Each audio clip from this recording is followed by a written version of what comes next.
जिनकी पोस्ट अच्छी खासी थी, अच्छी खासी नौकरी पर थे, और राजा उनका स्वागत करने के लिए स्टेज में बुलाया हमारे ऑल एनटीसीएन लीडर्स को। सो प्लीज ऑल एनटीसीएन लीडर्स सबका स्वागत करेंगे। और आज 8 सालों के बाद सर का फैशन ट्रैक में नाला चौपाला के अंदर आगमन हुआ है, तो अपने अतिथि देवो भव, हम अपने अतिथि का स्वागत करेंगे जोरदार तालियों के साथ। तालियां सबकी बजनी चाहिए, सबकी बातों में भगवान ने ताकत दिया है, दोनों हाथों में जबरदस्त तरीके से आज फूल माला चावल बुके के कार्यक्रम करेंगे। आधिकारिक मंत्र की हम पढ़ देते हैं, करोड़ ब्रह्मा करोड़ विष्णु करोड़ देव महेश्वर साक्षात परब्रह्म तस्मै श्री गुरुवे नमः। ये हमारे गुरु जी है, गुरु जी का हम जोरदार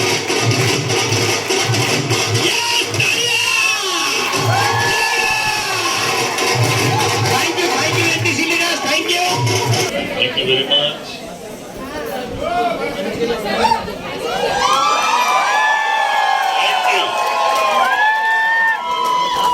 सबसे पहले तो आप सभी को मेरा दिल से नमस्कार।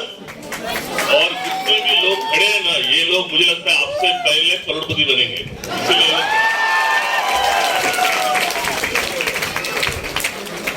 Thank you very much. और सबसे पहला तो मैं उनको दिल से धन्यवाद कहना चाहूंगा,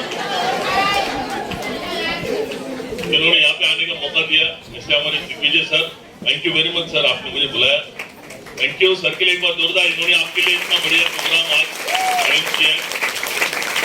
और आज यहाँ पे मुझसे भी बड़े गुरु यहाँ पे लोग आए हुए हैं, अजीत सावंत सर, सुभाष अपराध सर और सभी एनटीसी, और जिनकी वजह से मैं इस स्टेज पे खड़ा हूँ। जैसे हमारे सागर नौगणे सर और प्रवीण जादव सर और प्रतीक्षा जादव मैडम, इनके लिए भी एक बार जोरदार ताली होनी चाहिए। आज ये बिजनेस में ज्यादातर मराठी लोग आते हैं, ऐसे लोग बोलते हैं, है ना, धंधे वाला गुजराती होता है, तो हमारी टीम में गुजराती भी है, भूषण ठक्कर सर, इनके लिए भी एक बार जोरदार ताली होनी चाहिए। सोचिए आप, गुजराती को धंधे से ज्यादा कोई समझा नहीं सकता, है ना। और ऐसे हमारे सारे जितने भी लीडर्स, आप सभी लोग, और इनको आज बोलने का मौका कम मिला, पंचाल सर को, इनको सुनेंगे तो आपको मतलब रात को नींद नहीं आएगी, ऐसे पावरफुल बात करते हैं। मैं तो आपका बड़ा फैन हूँ, और मॅडम भी पण फार एवढे बोलताना काय विचारू नका, असं वाटतं तो प्रत्येक वेळेला मी तुम्हाला माझ्या डिटेल्स का बोलूंगा। सभी लोग थैंक यू। तो दोस्तों, आज बेसिकली हम इस बात पे मैं बात करूंगा कि हम जैसे लोगों को ये बिजनेस की जरूरत क्यों है, कितने लोगों को सुनना चाहिए। बहुत बार लगता है ना आप लोगों को, वेरी गुड, आप सही जगह पे, आप इतना देर तक बैठे हो, मुझे बोलने की एक्चुअली जरूरत नहीं है, प्राउडली आपको बता दिया कि आपको क्यों करना चाहिए, राइट। तो फिर भी मैं आपको बताना चाहूंगा कि मैं इस इंडस्ट्री में आप ही की तरह खा पी के सुखी था। मुझे भी लगता था कि इस तरह के बिजनेस में आने की कोई जरूरत नहीं है, राइट। मैं ये इंडस्ट्री में आने से पहले सेंट्रल रेलवे में लीगल एडवाइजर करके जॉब करता था। मुझे बचपन से सिखाया गया जिंदगी में आगे बढ़ना है तो पढ़ाई करो, इसलिए मैंने बीएससी के बाद एलएलबी किया, फिर एलएलएम किया, जिसकी वजह से सेंट्रल रेलवे में as a legal advisor chief law assistant करके पोस्ट है। वहां पे भी मैं खुश नहीं था और आगे बढ़ना है, इसके लिए मैंने कुछ और एग्जाम दी, जहाँ पे महाराष्ट्र गवर्नमेंट ने मुझे एक अपॉइंटमेंट दी, जिसको बोला जाता है स्पेशल मेट्रोपॉलिटन मैजिस्ट्रेट। ये दोनों अलग जगह अलग बातें हैं, ये रेलवे मैजिस्ट्रेट नहीं है, हेलो, ये अलग मैजिस्ट्रेट है। ये बीएमसी हेडक्वार्टर के पीछे आप जाओगे तो वहाँ पे कोर्ट, एस्प्लेनेड कोर्ट बोलते हैं, वहाँ पे मैं as a special metropolitan magistrate बैठता था। उसी के साथ में मैं रेलवे का भी काम करता था, ये दोनों काम कर रहा था। तभी आपके जैसा मैंने ये बिजनेस को देखा। अब सोचिए क्या करना चाहिए, मेरे जैसा व्यक्ति अगर आप मेरे जगह पे होते तो आप करते क्या? नहीं करते ना, है ना। बट मुझे आप बताइए यार कि हम सारे लोग हैं ना, अपनी जिंदगी में कोई भी हो, आप हो, मैं हो, या दुनिया का हर एक व्यक्ति अगर अपनी जिंदगी का ना सबसे ज्यादा समय कहीं ना कहीं तो देता है, तो वो किसके लिए देता है? आप कहीं ना कहीं तो काम करते हो। काम क्यों करते हैं हम लोग? फैमिली के लिए। तो फैमिली के लिए मतलब क्या चाहिए? पैसे के लिए ना भाई, है ना। तो फैमिली के लिए तो घर में बैठ के अपन फैमिली को देखते बैठेंगे, चलेगा क्या? नहीं। क्या चाहिए उनको? पैसा। और पैसा क्यों चाहिए हमको? जरूरतों को, तो सिर्फ जरूरतों को पूरा करने के लिए हमको पैसा कमाना है क्या? नहीं ना। हमारे सबके मन में ना एक सपनों की जिंदगी है। हम लोग जिस घर में रहते हैं उसी घर में मरते दम तक रहना है क्या? उससे बढ़िया घर में जाना है? कितने लोगों को जाना है? उसके लिए क्या लगेगा? थोड़ा पैसा या बहुत सारा पैसा? बहुत सारा पैसा। और घर के सामने क्या होना चाहिए? मुझे 2 व्हीलर 4 व्हीलर चाहिए कि नहीं चाहिए? हेलो, मेरा भी वही सपना था। उसके बाद हमारे बच्चे, जैसे यहाँ पे बच्चे बैठे हैं, हर माँ बाप सपना देखता है बच्चों का अच्छा क्या करना चाहिए? एजुकेशन। आज के तारीख में पता है 2 चीजें महंगी होती जा रही है, एक तो एजुकेशन, दूसरा मेडिकल एक्सपेंसेस, राइट? उसके लिए हम लोगों को प्रोविजन करना चाहिए। अभी आप सोचिए आपने अपने बच्चों के लिए क्या प्रोविजन किया? मैंने तब जब सोचा था ना, मुझे लगा था कि मेरे बच्चों के लिए मैंने 5-5 लाख रुपया बाजू में रख दिया ना तो उनका एजुकेशन का हो जाएगा, क्योंकि तभी है ना सोचने की पाइपलाइन मेरी छोटी थी, राइट? तो मैंने 5-5 लाख सोचा था। अभी आप सोचिए आपको बच्चों के लिए कितना लगेगा, ये आप कैलकुलेट करो। तो ये घर हो गया, गाड़ी हो गया, बच्चों का हो गया, है ना? अभी उसके बाद किसको खुश करना है? बीवी को। बीवी कैसे खुश होगी? गोल्ड से, है ना? तब मैंने ऐसा सोचा था बीवी के लिए ना 2 लाख का गोल्ड रखूंगा। और बाद में सोचा रिटायरमेंट में गांव में, है ना, हम लोग कोकण वाले लोग हैं ना, हमेशा सपना देखते गांव में घर बनाने का, बरोबर ना? और 25 लाख रुपया का घर बनाऊंगा, 25 लाख रुपया मैं फिक्स डिपॉजिट में रखूंगा ताकि मेरा रिटायरमेंट लाइफ चले, राइट? अभी मैं ना बेसिकली अंबरनाथ से हूँ, ग्राउंड एंड बॉटम अंबरनाथ। जैसे यहाँ पे नाला सुपारा, वैसे सेंट्रल रेलवे का वहाँ पे अंबरनाथ है ना? तो वहाँ पे मेरा 1 BHK का फ्लैट था। मेरा एक दोस्त था जो है ना, मैं बीएससी बना, वो इंजीनियर बना, इलेक्ट्रिकल इंजीनियर बना। उसके बाद में उसको एमएससीबी में अच्छा जॉब मिला, एमएससीबी में इंजीनियर बना, मतलब आप सोचिए कितना बड़ा पैसा मिलता रहेगा। तो उसने एक घर लिया था हीरानंदनी में। तो जब भी मिलता था मेरे को तारीफ करता था, यार हीरानंदनी ऐसा है वैसा है। तो मुझे भी कहीं ना कहीं तो लगने लगा यार मेरा भी घर होना चाहिए हीरानंदनी में। तब मैंने सोचा था 2 BHK का फ्लैट उस वक्त, मैं बहुत पहले की बात बता रहा हूँ, 42 लाख रुपए का था, ठीक है? और एक सपना था गाड़ी का 8 लाख रुपया का, बच्चों के लिए 10 लाख मैंने बोला, बीवी के लिए 2 लाख बोला, घर गांव में बनाऊंगा 25 लाख और बैंक बैलेंस बनाऊंगा 25 लाख। अब मुझे बताइए ये सपने हैं या जरूरतें हैं? आपको समझ में आ रहा है? सपनों का मतलब होता है, ड्रीम्स का मतलब होता है हुआ तो भी ठीक, नहीं हुआ तो भी ठीक। अभी ये सारे जो मैंने बातें बताई, ये हुआ तो भी ठीक है या होना ही चाहिए? इसको हम लोग इंग्लिश में क्या बोलते हैं? नीड्स, मतलब चाहिए, मतलब अभी मुझे समझ में आया मेरे सपनों को पूरा करने के लिए मुझे 1 करोड़ 12 लाख चाहिए। अगर आप टोटल मारोगे तो समझ आएगा। आपके सपनों को पूरा करने के लिए आप सोचिए आपको कितना पैसा लगेगा? क्या 15-20 लाख में हो जाएगा क्या? कम से कम आपको भी 1 करोड़ लगेगा? कितने लोगों को लगता है 1 करोड़ लगेगा? आपको चाहिए तो मैं 50 लाख में भी बोल सकता हूँ। 50 लाख की बात करते हैं, हेलो चलेगा? 50 लाख की बात करते हैं, 1 करोड़ बाद में जाते हैं, ठीक है? क्योंकि नाला सुपारा में जैसे इन्होंने बोला 25-30-35 लाख में हो जाता है ना घर, तो 50 लाख की बात करते हैं, चलेगा ना? फिर दूसरी बात मुझे एक समझ में आई, ये हो गया मेरा 1 करोड़ 12 लाख, ये मेरा फाइनेंशियल डेस्टिनेशन जहां पे मुझे पहुंचना है अपने जिंदगी में, राइट? काम करके। दूसरी बात मुझे समझ में आई ना, हम कितना कमाते हैं वो मायने नहीं रखते, बल्कि हम कितना बचाते हैं वो मायने रखते हैं। बचाए हुए पैसे से हम अपने सपनों को पूरा करते हैं, राइट? क्योंकि हम कितना कमाते हैं देखो ना, उसमें से खाना पीना कपड़े लत्ते में खत्म हो जाता है, बचता है, उससे हम अपने सपनों को पूरा करते हैं। उस वक्त रेलवे में टैक्स सेविंग के लिए, टैक्स बचाने के लिए मैं 1.5 लाख रुपया साल का बचाता था। अभी आप सोचिए 1.5 लाख बचाते मेरे को अगर 1 करोड़ जमा करना है तो मुझे कितने साल लगेंगे? 10 साल? कम से कम 40-50 साल लगेंगे। और जो सपने आज 1 करोड़ में हो रहा है, 40 साल के बाद 1 करोड़ जमा करने के बाद तब वो 1 करोड़ में होगा क्या? तब कितना लगेंगे? कम से कम 2 करोड़ लगेगा कि नहीं? फिर से कम कितना बढ़ रहा है? फिर से 1 करोड़, फिर से 1 करोड़ के लिए भागेगा ऐसा जिंदगी में भागते रहूंगा, सपने कभी पूरे होंगे ऐसा लग रहा है कि हेलो आपको लग रहा है आपके जो 50 लाख रुपए अभी आप जो भी काम कर रहे हो उससे कितना बचा रहे हो, जिसके माध्यम से आपके 50 लाख कितने साल में जमा हो जाएंगे ये आप देखिए, होगा क्या? तब मुझे समझ में आया ना, ये मेरा जो नौकरी है ना, ये जॉब है ना, ये मुझे सिर्फ जिंदा रख रहा है, खा पी के सुखी है। मुझे अगर सपनों को पूरा करना है तो कुछ अलग करना पड़ेगा। अभी गवर्नमेंट सर्वेंट है ना, नौकरी छोड़ के कुछ करेगा क्या? अगर पार्ट टाइम मैं करूँ तो ये हो सकता है क्या? नहीं। कोई और बिजनेस करूँ, आज की तारीख में पता ना बिजनेस की हालत ऐसी है कि आप पैसे लगाने के बाद कमाने की गारंटी कम, जो लगाया वो जाने का गारंटी ज्यादा। ये मानते हो आप लोग? मतलब आगे जिंदगी में आगे बढ़ने के लिए मेरा रिस्क लेना पड़ेगा, है ना? तो चांसेस के आगे बढ़ने के बजाय मैं क्या हो सकता हूँ? पीछे जाऊं। तो किसी भी हालत का आपको लग रहा है कि कोई ऐसा रास्ता है जहां से हम जैसे आम आदमियों के लिए हम सपनों की जिंदगी को पूरा कर सकते हैं? मुझे तो नहीं लिखा। पढ़ने का शौक था, LLM की पढ़ाई के बाद कुछ किताबें पढ़ी, उसमें से एक किताब आई रिच डैड पुअर डैड। उसमें ऐसा लिखा है, वो उन्होंने जो रॉबर्ट कियोसाकी करके जो उसके लेखक है, ऑथर है, वो जो पिछले प्रेसिडेंट है डोनाल्ड ट्रम्प, उनके वो बिजनेस पार्टनर भी है, फाइनेंशियल एडवाइजर भी है। ऐसे व्यक्ति ने अगर किसी किताब में लिखा है, क्या लिखा मैं आपको बताता हूँ, तो हमने बात को सुनना चाहिए कि नहीं सुनना चाहिए? हेलो, मेरे दिमाग में फिट हो गया। उसमें ऐसा लिखा है, मराठीमध्ये सांगतो, आपल्यासारख्या सामान्य माणसाला असामान्य पैसे मिळवून देणारा जर कुठला मार्ग आहे ना, तो त्या मार्गाला म्हटलं जातं डायरेक्ट सेलिंग इंडस्ट्री, राइट?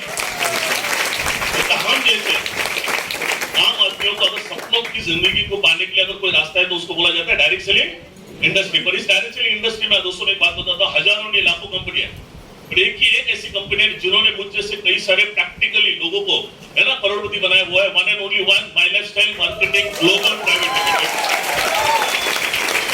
आज इसी कंपनी का आपने बिजनेस अपॉर्चुनिटी है ना, आपने देखा, आप ही अभी इधर बैठे इतनी गर्मी में आपने क्या देखा मुझे मालूम नहीं है, पर मैं आपको एक हेल्प करता हूँ। मैंने क्या देखा मैं आपको बताता हूँ। राइट, नॉर्मली है ना लोग गलती क्या करते हैं मैं आपको बताता हूँ।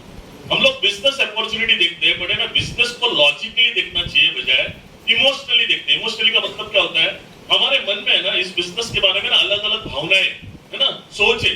और ये सोच कहां से बनी है पता है हमने आज तक जब भी इस बिजनेस के बारे में देखा या सुना है ना, ऐसे लोगों से सुना है जो हारे हुए लोग हैं। बराबर है, इसीलिए ये बिजनेस के बारे में अंडरस्टैंडिंग कम, मिसअंडरस्टैंडिंग मार्केट में ज्यादा है। हेलो, आज आप देख रहे हो ना इस बिजनेस के बारे में जीते हुए लोगों से देख रहे हो तो विश्वास हो रहा है कि नहीं हो रहा है? हेलो, ये बात को समझना पड़ेगा। नंबर वन, तो मैंने ये बिजनेस में पहला बात क्या देखा, देखो आपको ना लॉजिकली देखना है। कैसे देखना है? कोई भी बिजनेस में दो चीजें होती है, या तो बिजनेस में आपका लॉस होगा या तो आपका प्रॉफिट होगा। ये बिजनेस में भी आप जुड़ने के बाद आपका क्या होगा, या तो लॉस होगा या तो प्रॉफिट होगा। अभी अपन प्रॉफिट क्या होगा बात में देखते हैं। सबसे पहला मैंने ये देखा मेरा लॉस क्या है। आपने भी देखा होगा ये लॉस क्या देखना चाहिए नहीं देखना चाहिए। तो लॉस क्या है ये बिजनेस में? हेलो, नए लोग आपसे बात कर रहा हूँ, लॉस लग रहा है आपको? क्यों नहीं है? क्योंकि सवेरे से लेकर शाम तक के जो है ना, जैसे सर ने पूछा टूथपेस्ट लगाते हो कि नहीं लगाते हो, चाय पीते कि नहीं पीते हो, साबुन लगाते नहीं लगाते, ये करते आ रहे ना। और ये मार्केट में जो प्रोडक्ट लिए वो कहाँ से लिया आपने? मार्केट से लिया। कभी वहां से खरीदी किया, 1 रुपए का फायदा हुआ क्या? लो, अभी आपको क्या करना है दुकान चेंज करना है लगभग ना। जहां से भी पैसा दोगे आपको क्या मिलेगा? प्रोडक्ट मिलेगा। तो जो भी पैसा दोगे उससे ज्यादा प्रोडक्ट मिलेगा नहीं मिलेगा? लो, सबसे पहला नुकसान क्या है?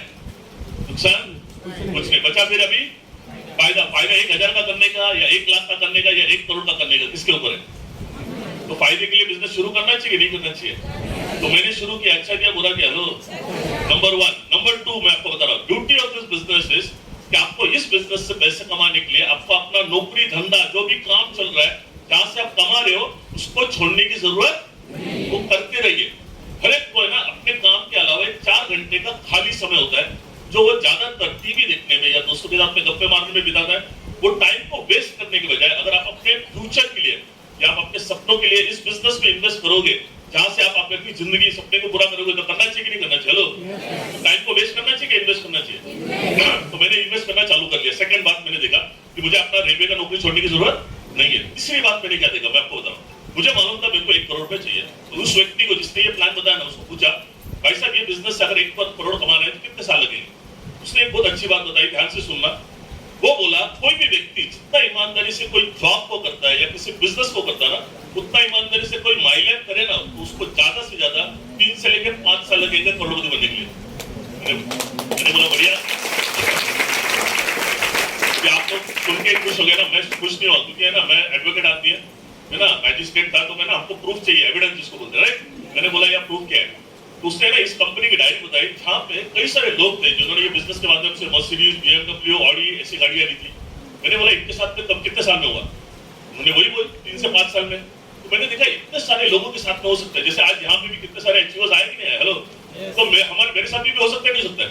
और अगर मेरे साथ में हो सकता है तो आपके साथ में भी हो सकता है नहीं हो सकता? हेलो, ये तीनों बातें मेरे को समझ में आई कि भाई 1 रुपए का नुकसान नहीं है, जिनको नौकरी धंधा छोड़ना नहीं है, जो खाली समय उसको ईमानदारी से इधर देना है माइलेज शेयर में।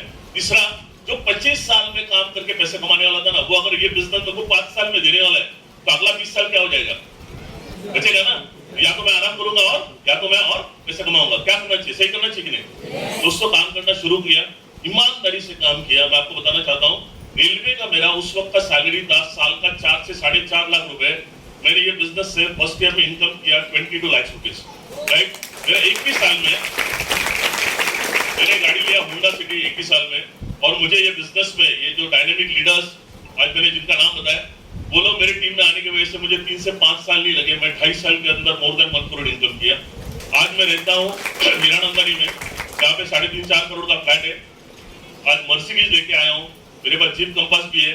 रेलवे में मैं काम करता था तो मुझे 3 पास मिलते थे एसी घूमने का। और अगर आप उस पहले मुझे पूछते थे ना आपको घूमने का शौक किधर है, तो पता है मेरे घूमने के लिए ना मेरा सोच वहां तक जाती थी जहां तक रेलवे का ट्रैक जाता है। क्योंकि उसके आगे मैं जा ही नहीं सकता था कभी सोचा नहीं था बाहर। तो अभी इंडस्ट्री में आने के बाद पूरा वर्ल्ड, कोई भी अगर वर्ल्ड के ना बेस्ट 25 प्लेसेस अगर आप बोलोगे ना जो एक इंसान ने मरने से पहले घूमना चाहिए, उसमें से कम 20 प्लेसेस तो मैं जाके आ चुका हूँ। आप स्वीडन बोलिए, स्वीडन बोल अपना स्वीडन, फिनलैंड, नॉर्वे, ये सब, स्विट्जरलैंड, मालदीव्स, मॉरिशस, बाली, उसके बाद दुबई, स्वीडन, ये सब कुछ घूम के आ चुका हूँ। मुझे बताइए ये सब सारा बात रेलवे में पॉसिबल था क्या? देखो हम सारे जितने भी लोग हैं ना यहाँ पे आके जो बता रहे हैं ना, हम अपना बड़प्पन या हमने क्या किया वो नहीं बता रहे। हमारा कहने का मकसद ये है कि हम भी बताना चाहते हैं कि हम भी कहीं ना कहीं तो पैसे के लिए काम कर रहे थे, जहाँ पे काम कर रहे थे ये सारी बातें इम्पॉसिबल थी, हमने काम करने की जगह बदली, हमारी लाइफ बदली। अच्छा किया बुरा किया, हेलो आप भी करना चाहोगे नहीं चाहोगे? यहाँ पे तो क्लियर समझ में आया कि नहीं आया? हेलो आप तो कल करोगे, आज करोगे, अभी करोगे क्या? कभी करोगे, करोगे ना? चलो करोगे तो क्या होगा, नहीं करोगे तो क्या होगा, मैं भविष्य बताता हूँ। चलो कितना टिकट का? 50 रुपया फ्री में भविष्य मिलेगा। कितने लोगों को सुनना है? भविष्य भविष्य और बगल आवडेल ना? आज का तारीख क्या है? 2 जून 2022। आज से 5 साल के बाद कौन सी तारीख होगी? 2 जून 2027। 2 जून 2027 में आपकी हालत, फाइनेंशियल हालत कैसे होगी समझना है आपको? कितने पैसे वाले होंगे समझना है आपको? ठीक है, तो वो समझने के लिए ना थोड़ा 5 साल पीछे जाते हैं। 2 जून 2017 से बात करते हैं, चलेगा? 17 से लेकर 18 कितना हो गया? 1 साल, 19, 20, 21 और कितना साल हो गया? मैं आपसे पूछता हूं पिछले 5 साल आप घर में बैठे थे या काम कर रहे थे? 2 घंटा काम कर रहे थे या 10 घंटा काम कर रहे थे? 10 घंटा। मतलब काम क्यों करते हैं हम लोग? तो सबसे ज्यादा समय आप कहाँ बिजी थे? पैसे कमाने में ना। हेलो, उसका नतीजा 5 साल आप पैसे कमाने में बिजी होने का नतीजा जरूर ये हुआ रहेगा कि आपने ज्यादा नहीं कम से कम 50 लाख रुपया बाजू में निकाला होगा। पीछे वाले समझे? ऊपर से गया कौन सा? काय झालं? कमी बोललो जास्त बोललो? कमी बोललो? 60 लाख आता जास्त बोललो? 40 लाख तरी बाजूला गेले, 25 लाख, 20 लाख, 10 लाख, अरे मग कुठे बिजी होता? समझ में आ रहा है? पिछले 5 साल से जो आप करते आ रहे हो वही अगले 5 साल करते रहोगे तो जो मिलते आ रहा है वही मिलेगा ना। कुछ चमत्कार होने वाला है क्या? तो आपका भविष्य कौन लिख रहा है? तो 5 साल के बाद आपका बैंक बैलेंस क्या होगा ये पूछने के लिए किसी भविष्य वाले के पास जाने की जरूरत है क्या? समझ में आ रहा है क्या? अगर आपको कुछ अलग चाहिए तो आपको क्या करना पड़ेगा? कुछ अलग। तो आज के तारीख में ऐसा क्या काम है जहां से हम लोग ये कर सकते हैं अलग? मैं आपको बताता हूँ, अलग काम करना है ना तो माई लाइफ स्टाइल करिए। अगले 5 साल जितना ईमानदारी से आप कर रहे हो, 5 साल के बाद 50 लाख नहीं 5 करोड़ का भी बैलेंस बन सकता है। इतना पावर है ये माई लाइफ स्टाइल का। तो एक बात बताता हूँ, ये बिजनेस उन लोगों के लिए जिनको हकीकत में अपने सपनों को पूरा करना है, राइट? ये डरपोक लोगों का काम नहीं है, ये जिद्दी लोगों का काम है। और जिद्दी लोग ही इतिहास बनाते हैं, बाकी डरपोक लोग सिर्फ बहाने बनाते। या तो आप करोड़पति बनोगे या नहीं बनोगे, है ना? बहुत सारी मुश्किलें आएगी। वैसे मुश्किलें तो अपनी जिंदगी में बहुत बार आती है, पर ये रास्ते पे आप चलते रहोगे ना 100% गारंटी आप अपने सपनों तक पहुंचोगे, राइट? तो क्या आप सपनों के लिए काम करने के लिए रेडी हो गया? मुझे बताओ। हेलो, डिसीजन लेने के लिए रेडी हो? क्या लोगे? कभी लोगे? डिसीजन लेने के लिए मदद करो, आप खत्म कर देता चलेगा, है ना? लेकिन ना डिसीजन देखो आज है ना, जो भी हम लोग है ना, हमने किया हुआ डिसीजन का फल है ना। अगर हमने वो डिसीजन नहीं लिया था तो आज भी मैं रेलवे में होता, राइट? आज भी आपको मैं बताता हूँ, आज जो आप हो पिछले कई डिसीजन निर्णयों के परिणाम है। आज से 5 साल के बाद क्या होगा ये आज के डिसीजन के ऊपर, राइट? और हम लोग जो भी डिसीजन लेते सोच समझ के लेते, फायदे के लिए लेते या नुकसान के लिए लेते, राइट? तो अभी डिसीजन आपको क्या लेना है? या तो आप जिसके साथ में आए हो उसको हाँ बोलना है या तो ना बोलना है, बराबर है? चलो आपने 2 मिनट के लिए वैसे बोलोगे नहीं, इतना सब कुछ देखने के बाद समझो ना बोल दिया गलती से, राइट? ये ना बोलने का आपको अगले 6 महीने में या 1 साल में क्या फायदा होगा? हेलो, कल से आप माई लाइफ से ज्वाइन नहीं करोगे तो कल से आप नहाना बंद करोगे क्या? हेलो, टूथपेस्ट लगाना बंद करोगे क्या? कैसे कैसे तो लोगे ना, जिंदगी भर वहां से लिया, कंझ्युमर आहे ना. मार्केट मधनं आपण घेतो ना, आपल्याला कस्टमर म्हणतात. काय म्हणतात? म्हणजे समजलं कस्टमर म्हणजे काय? मी नाही बोलत आहे, तुम्ही बोलता. हॅलो, तेच तुम्ही इकडनं घेता. कंपनी मायलॅब काय म्हणते, आता तुम्ही तिकडनं घेता, मार्केट से आप लेते हो तो आपको उस प्रोडक्ट के मार्केटिंग राइट्स मिलते हैं क्या? हेलो, आपको वो बेचने का अधिकार मिलता है क्या? नहीं. पर हमारी कंपनी क्या बोलती है, आप कुछ भी प्रोडक्ट लो, सिर्फ उस प्रोडक्ट का नहीं बल्कि कंपनी में जितने भी प्रोडक्ट है ना, उन सारे प्रोडक्ट की आपको डिस्ट्रीब्यूशन राइट्स मिलती है. आपको एक मार्केटिंग करने का लाइसेंस मिलता है ऑल इंडिया का. पूरा मार्केट आपके लिए खाली है ना. आप जितना दम है उतना कर सकते हो. अच्छा है कि नहीं मुझे बताओ. हेलो, तो ना बोलने में कुछ फायदा है क्या? ना बोलने में फायदा नहीं, तो क्या बोलना चाहिए? हाँ, तो हाँ बोलने में क्या फायदा होगा बाद में देखते. सबसे पहले नुकसान क्या होगा? नुकसान कुछ नहीं, तो बचा क्या? फायदा 1000 का करने, 1 लाख का करने, 1 करोड़ का करने, किसके ऊपर है? आपके ऊपर है ना. फायदे के लिए हाँ बोलोगे ना बोलोगे? कल बोलोगे, आज बोलोगे? अभी बोलोगे ना, क्योंकि बड़े बड़े लोगों ने बोला है, मैंने नहीं बोल रहा हूँ. बड़े बड़े लोगों ने बोला कल करे सो, आज करे सो, अभी, है ना. क्योंकि कल बोलोगे तो पैसा भी कभी आएगा कल, और कल कभी आता है क्या? पैसा कभी आएगा क्या? समझदार हो ना. वो समझदार यार. नारा सुपर है, मैं इतना समझदार हूँ मैंने कभी नहीं देखा यार. आपके लिए एक बार जोरदार तारीफ नहीं. दोस्तों, शुरुआत करिए, हम आपके साथ में हैं. हम यही बताना चाहते हैं, हमारा यही एक मकसद है आज स्टेज पे आके यहाँ पे बोलने का. जिस कंपनी ने आज हमको एक सपनों की जिंदगी दी है, हम चाहते हैं वही जिंदगी आपके साथ में भी हो. तो उसी के लिए मैं भगवान से प्रार्थना करता हूँ. और जिन्होंने मुझ जैसे कई सारे लोगों को यहाँ पे स्टेज पे लाया, ऐसे हमारे कंपनी के first crown diamond mister Rajesh Yadav sir, उनको मैं दिल से वंदन कहता हूँ. और ये सारे मेरे dynamic team, thank you very much. आप लोग मेरी जिंदगी में आए, इसकी मेरी बहुत अच्छी चल रहा है. यही आपके साथ में हो. Wish all the best. जय हिंद, जय बैलेंस्टाइन, ओनली बैलेंस्टाइन. Thank you. थैंक यू दोस्तों, थैंक यू. तो आज के